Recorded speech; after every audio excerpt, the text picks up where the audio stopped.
para que incluyeran una ventana óptica con un diámetro suficientemente grande. Son muy, me parece que es pulgada y media de diámetro que tiene la ventana.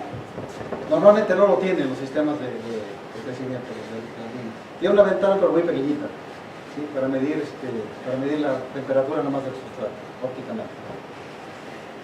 Entonces tenemos eso. Esta es una vista del sistema, ¿no? Esta es la cámara de crecimiento. La cámara de crecimiento, bueno, no se alcanza a ver lo que está formando este tubo, pero aquí están aquí alrededor están las celdas de fusión.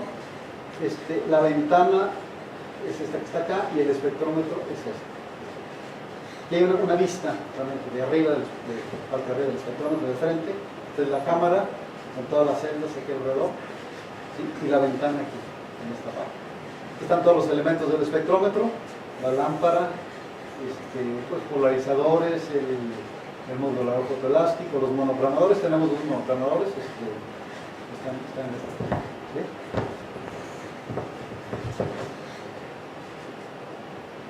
Ok, bueno, ahora, ¿qué obtenemos? ¿Qué obtenemos con estas? Obtenemos espectros como estos que están acá. Este es un experimento que se hizo.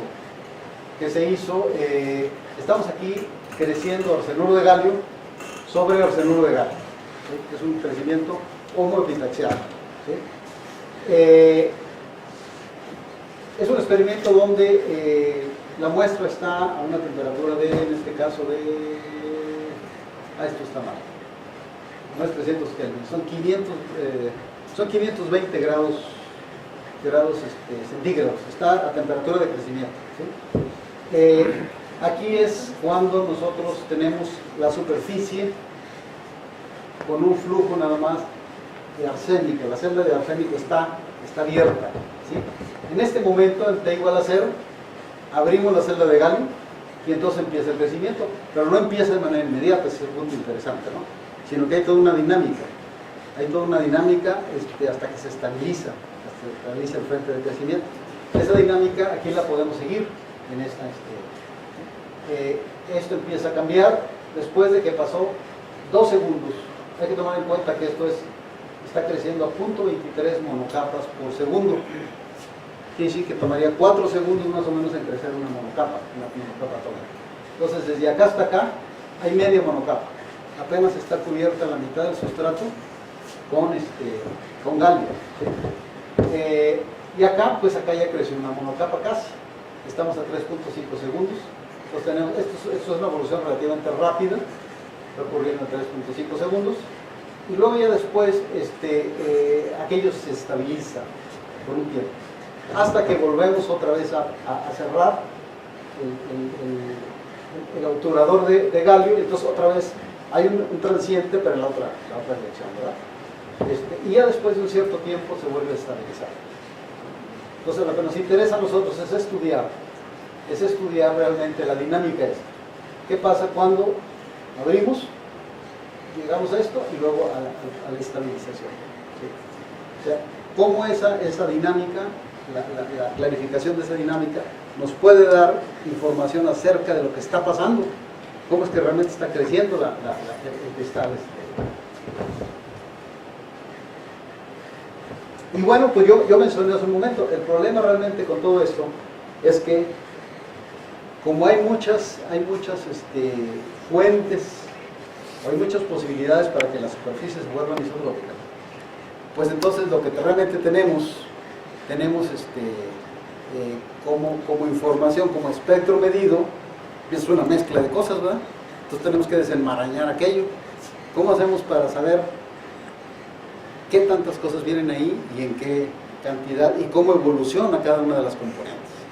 Entonces, en principio, pues no sabemos realmente, para empezar, cuántas componentes independientes hay. Entonces, para tratar de clasificar esa situación, bueno, primero asumimos que el espectro está formado por n componentes que no sabemos cuántas son, ¿sí?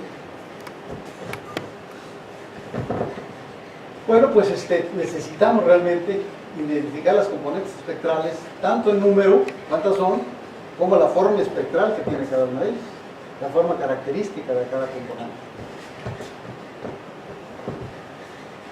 ¿Qué hicimos? Bueno, pues se nos ocurrió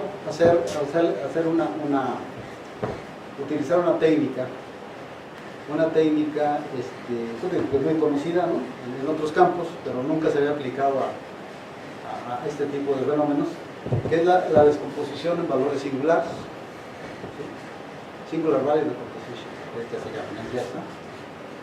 ¿En qué consiste esta? Bueno, esencialmente lo que necesitamos es suponer que cada espectro es un vector de 32 puntos, ¿sí?, un espacio de 32 dimensiones, en principio.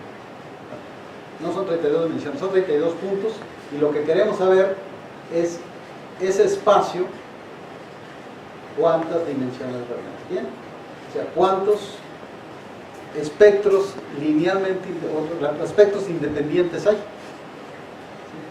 O sea, cuáles son las bases que generan todos esos espectros de 32 puntos.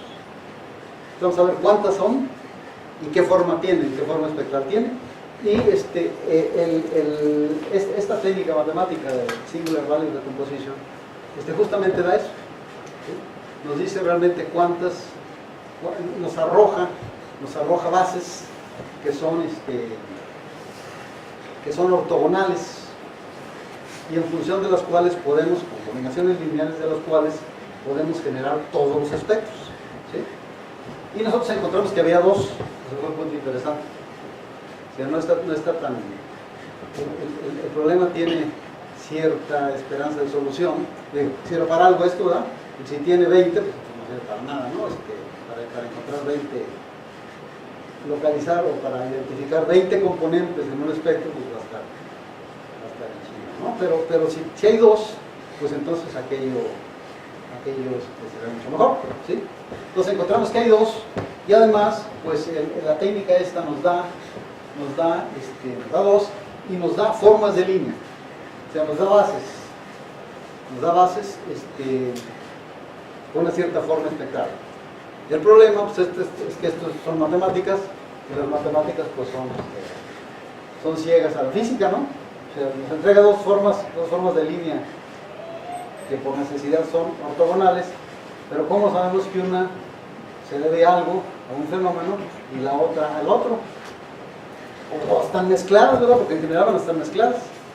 Va a haber una que trae una mezcla de los dos fenómenos, sabemos que hay dos, pero una trae la mezcla de los dos fenómenos y la otra igual. Entonces, ¿cómo hacemos? O sea, necesitamos involucrar a la física para poder realmente identificar. Y aquí hubo una cuestión un poco de suerte, en que esta es una de las formas de línea que nos obtuvimos, que esa la podemos entender físicamente. Esta forma en rojo, esta salió del análisis de SVD, esa la pudimos nosotros ajustar con un modelo que esencialmente lo que está haciendo es modelar la superficie sujeta a un cierto esfuerzo anisotrópico. Ese esfuerzo anisotrópico es simplemente debido a que la superficie realmente de los cristales, en realidad, bueno, vista la superficie, esta es otra vez esta es la simblenda, ¿verdad? Vista la simblenda desde donde estamos creciendo, la simblenda se ve así. Entonces dice, bueno, si está así, pues eso no es anisotrópico, eso es isotrópico, ¿verdad? Es lo mismo si mandamos un vector de polarización así, que si lo mandamos así va a responder igual a la superficie, ópticamente. Lo que sucede es que esto es en el interior. Como dije yo anteriormente, la superficie hace que las cosas se modifiquen, ¿sí? Y en particular, ¿qué modificación introduce aquí?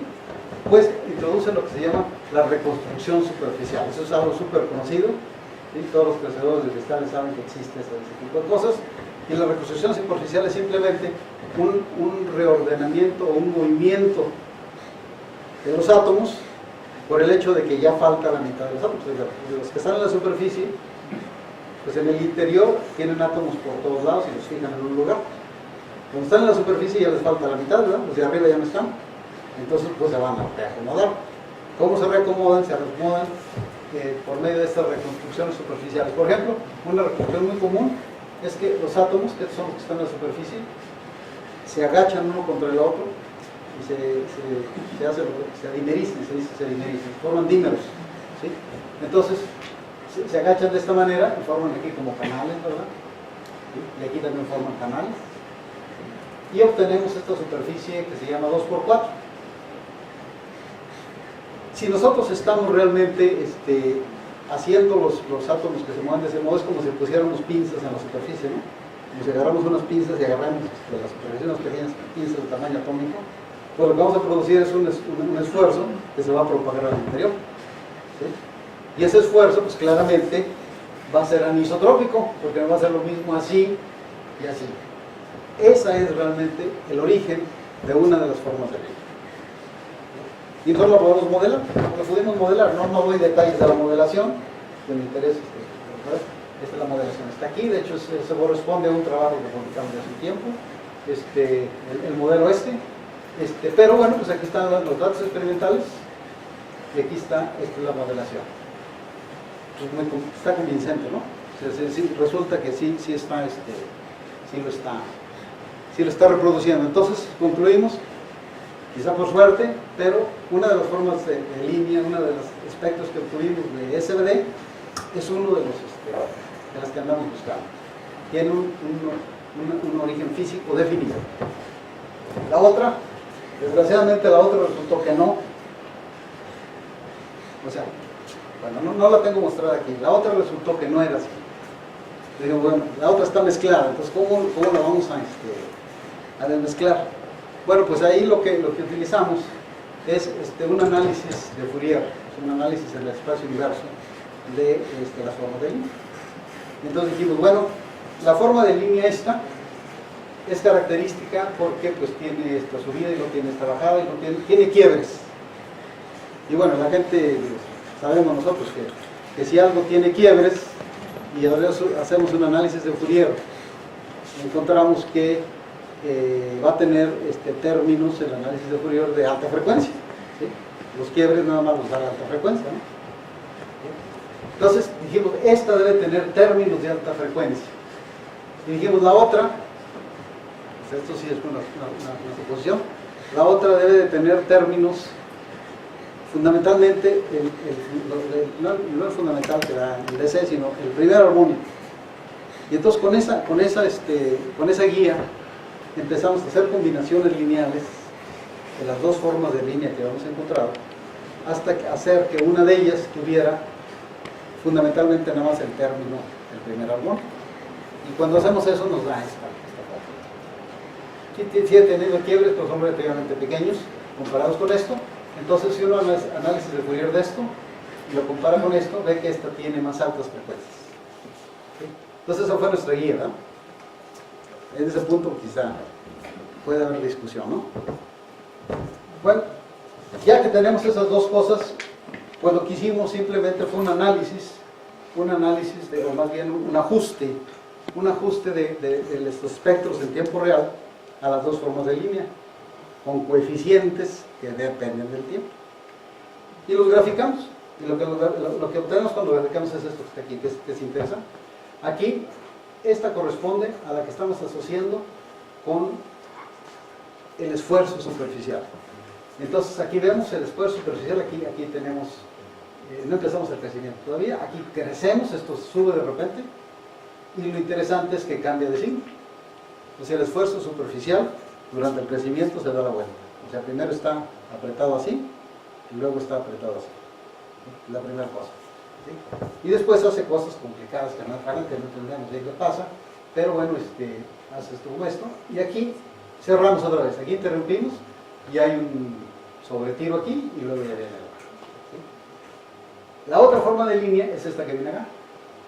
Tiene esto, es completamente diferente a la evolución, si lo pueden ver. ¿Sí? Completamente diferente. Esta forma de línea la estamos asociando, y aquí también es algo que no está completamente fuera de discusión, con la química de la superficie. De tal manera que esta gráfica nos da una evolución de dos fenómenos que ocurren durante el crecimiento: la tensión superficial, la tensión de la superficie, y la química de la superficie. ¿Sí? Creo que sí voy a poner ahora. Sí. Aquí quisiera darles, bueno, tengo ahí un pequeño video donde viene la evolución de las formas de línea, cuando abrimos y cerramos, y el ajuste que estamos haciendo con estos dos, ¿qué sería? Esta es la forma de línea, el ajuste es la línea en rojo, las otras es la. Entonces ahí empezamos. De este lado viene una de las, y se abre ya, trabajando. Ahí está todavía en el transiente, ¿verdad? Y luego ahí ya llega un momento en donde se estabiliza el fenómeno, y luego va a venir cuando lo interrumpimos nuevamente el crecimiento, cuando está la bajada. Interrumpimos el crecimiento, y claro, empieza otra vez a evolucionar, y bueno, pues ahí está el ajuste, ¿verdad? Hasta que después de un cierto tiempo otra vez vuelve a estabilizarse, ¿sí? Entonces todo esto pues son transientes, ¿verdad?, que ocurren al empezar a crecer y al terminar de crecer, ¿sí?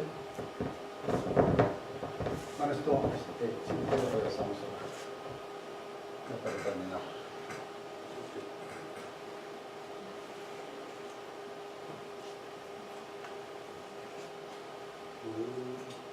Pues ahí, a partir de ahí. Ok. Bueno, digamos, esto lo acabamos de publicar, ¿no? De hecho, se acaba de publicar en Natural Physics Materials hace un par de meses. Y bueno, vamos a ver, es la que ya pasó, ¿no? Ok, entonces ya podemos concluir, ¿no? Bueno, espero haberlos convencido de que la espectroscopía de reflectancia anisotópica es una técnica que es instrumentalmente simple, ¿verdad? Ciertamente es más simple que un aparato de rayos X, ¿verdad? Pero es muy poderosa para la caracterización del crecimiento intelectual de micromotores. De hecho, no creo que los rayos X nos den la información que está dando esta técnica. O sea, pudieran dar otra información que esta no lo da, ¿sí? De tal manera que podemos decir que esta técnica óptica es complementaria a otras técnicas, pero tiene la virtud de que es instrumentalmente muy simple, ¿sí? Y que pueden ustedes, pues de barato entre comillas, ¿verdad? Pero que tienen que comprar esos espectrómetros, los fotomultiplicadores, toda la electrónica de procesamiento, y bueno, pues ahí suman de, no sé, quizá $25,000, ¿no? Con eso se podría comprar.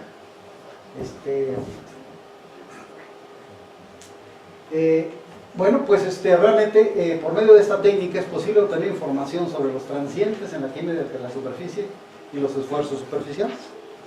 Y eso pues realmente es una información que, bueno, todavía no sabemos bien cómo usar para el control, ¿verdad? El control del crecimiento, pero ciertamente es información útil, información importante que nos va a ayudar, esperemos, a hacer este control en tiempo real, ¿sí? Y es eso. Yo creo que creemos que esta técnica tiene el potencial para convertirse en una técnica de control del crecimiento en tiempo real, ¿sí? Y bueno, pues sería lo que yo tendría que decir, quizá simplemente remarcar, retomando lo que al principio de la plática, que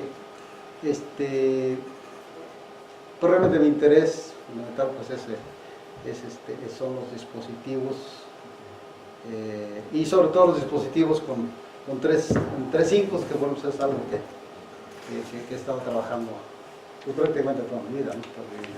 Como investigador, y que por circunstancias yo de alguna manera me desvío hacia el área más de física más que de ingeniería de dispositivos, pero pues que estoy tratando de retomar, y pues este trabajo es un poquito en ese contexto, ¿sí? El utilizar realmente información física para mejorar o para controlar la fabricación de dispositivos, ¿sí? Muchas gracias.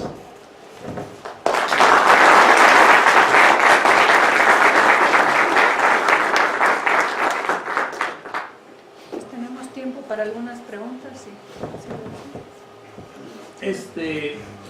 Una de las últimas, o bueno, la última gráfica que pusiste prácticamente al interior, ¿no? Cuando apagas el sistema, ¿sigue habiendo evolución según esto que estás?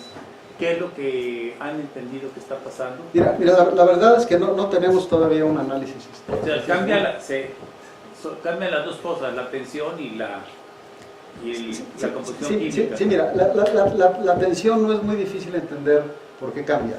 Lo que sucede es que, a ver si podemos ir más atrás. No lo mencioné, pero...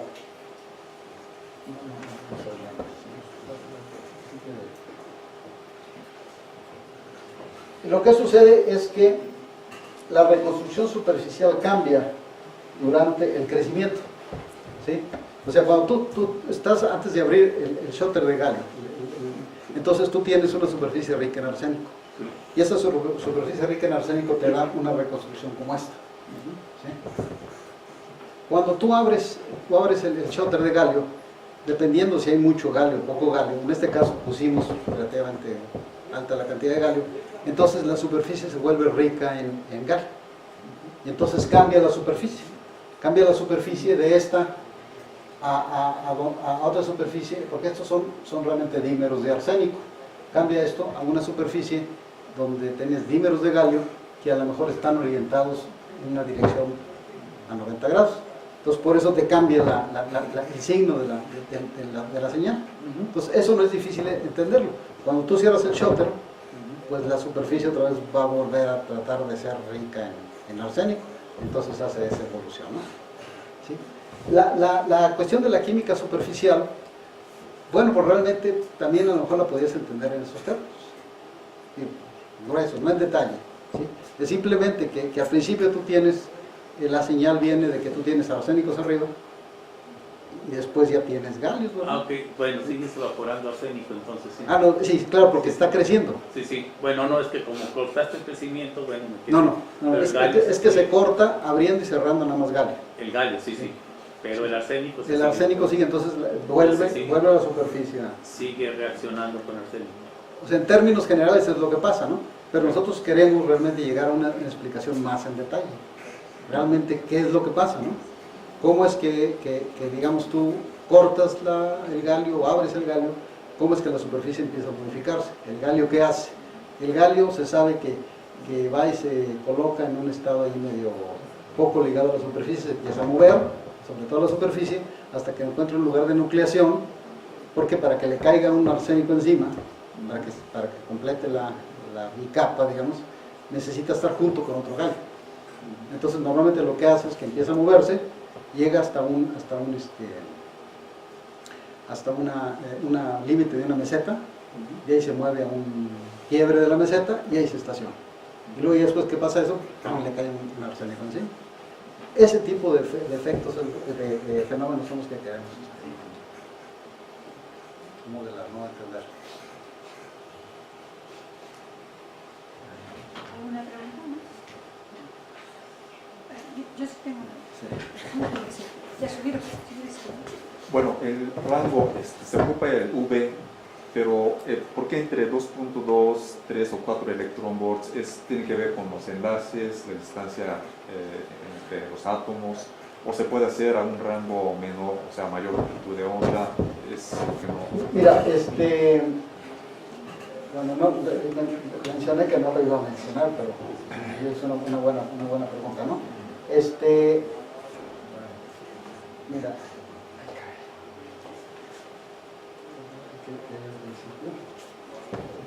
por ejemplo, hacer con un láser, ¿no? De helio neón, tipo de... Sí, mira, lo que sucede, por ahí,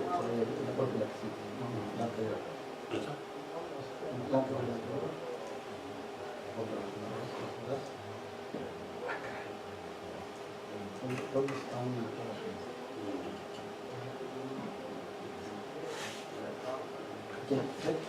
Ok, esta es la reflectividad del arsenuro de galio. Mencioné que esta es este es el rango que escogimos, que es ultravioleta, ¿no? Más o menos, aquí corresponde a a lo que yo estoy, a los aspectos que tengo ahí. ¿Por qué escogimos esta? Primero la escogimos porque tiene una estructura óptica más o menos fuerte, ¿verdad? Si tú lo ves en todo el rango de reflectividad, de energía, esta es la que tiene la estructura más marcada. Entonces, si tiene estructura marcada, pues en principio tienes más agarraderas de dónde asirte para entender qué es lo que está pasando, ¿verdad? Esa es una. La otra es que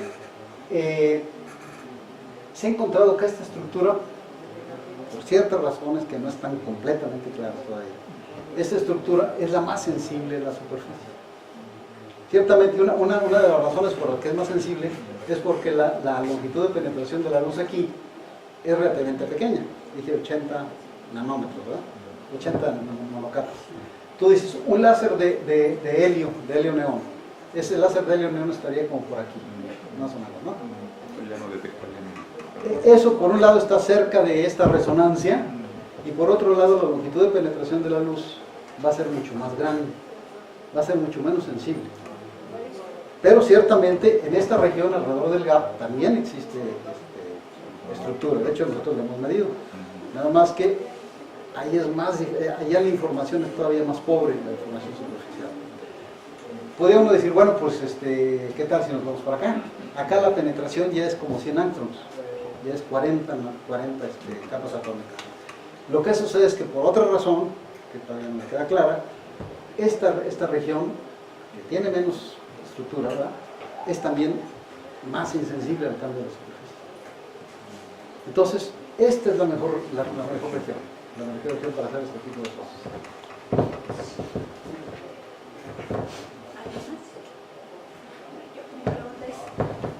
¿Cuál es la referencia que usa para asociar las señales aquí en el espectro con algún defecto en la superficie? Bueno, sí. La primera forma de línea la asociamos a strain, pero sobre la base de un modelo físico. ¿Sí? O sea, dijimos, es que obtuvimos esta forma de línea, y pues esa forma de línea así de entrada, y que así parece que es como eso, ¿no? Está asociada a un strain de la superficie. Los strains, los esfuerzos superficiales, tienen la característica de que tienen sobre todo estructura alrededor de lo que se llaman los puntos críticos de arsenuro de galio, del espectro de la relatividad. Los puntos críticos son precisamente E1 y E1 más delta 1. ¿Sí? Alrededor de esos puntos críticos es donde el espectro es más grande. ¿Por qué? Porque eso está asociado de alguna manera el espectro de reflectancia anisotrópica a la derivada de esos puntos, de ese espectro de reflectividad. O sea, me regreso.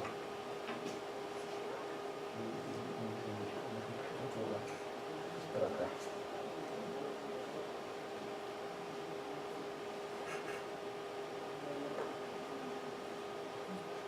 Aquí. ¿Sí? O sea, si uno, vamos a pensar en esos términos, uno agarra un material, arsenuro de galio, y lo aprieta en ciertas direcciones, lo hace que pierda su simetría cúbica, ¿sí? Se vuelve ortorrómbico, tiene simetría ortorrómbica, y eso se hace que se vuelva anisotrópico. ¿Sí? Cuando uno calcula, nosotros tenemos modelos donde se ha calculado el espectro de reflectividad. En esa situación, uno encuentra que ese espectro tiene varios términos, pero uno de esos términos está asociado con la reflectividad, la derivada de la reflectividad. Entonces simplemente piense uno, si uno deriva esta curva, ¿qué vamos a obtener? Pues vamos a tener que casi aquí cero, ¿verdad?, porque la pendiente es pequeñita, pero en estos lugares donde hay unos cambios de pendiente drásticos, pues ahí va a aparecer una señal que va a dominar a todas las demás. ¿Sí? O sea, los espectros asociados a los esfuerzos son espectros que están concentrados sobre todo en las regiones de los puntos críticos, en este caso, de estas dos transiciones. Entonces, cuando nosotros vimos un espectro como este,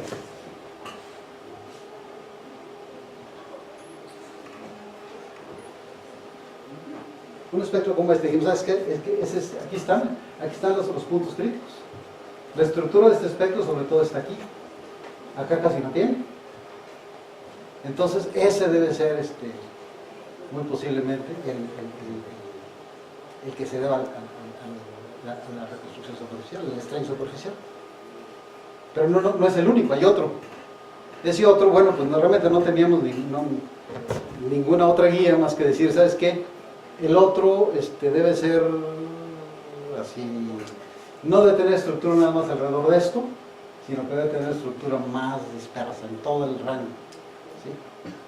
Y bueno, fue por eso que usamos la idea de hacer el análisis en el espacio inverso de Fourier y encontrar el espectro que tenía los menores términos de alta frecuencia.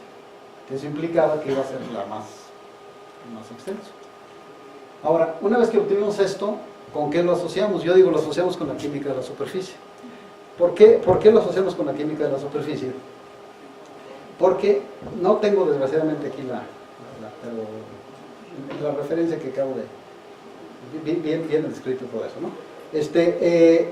Lo asociamos con espectros, o sea, hicimos una correlación con no espectros, sino el patrón de reflexión de electrones de alta energía.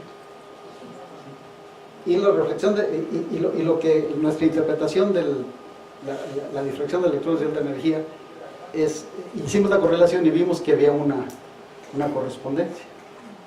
Y dijimos, la difracción de electrones de alta energía debe de estar asociada, pues, una componente que está asociada con la química de la superficie. Y si esta otra forma de línea está siguiendo a la difracción de electrones de alta energía, pues debe tener el mismo origen. Por eso es que realmente decimos, de manera tentativa la verdad, pero decimos que esto está asociado a la química de la superficie. Así hay en la superficie galio o si hay arsénico.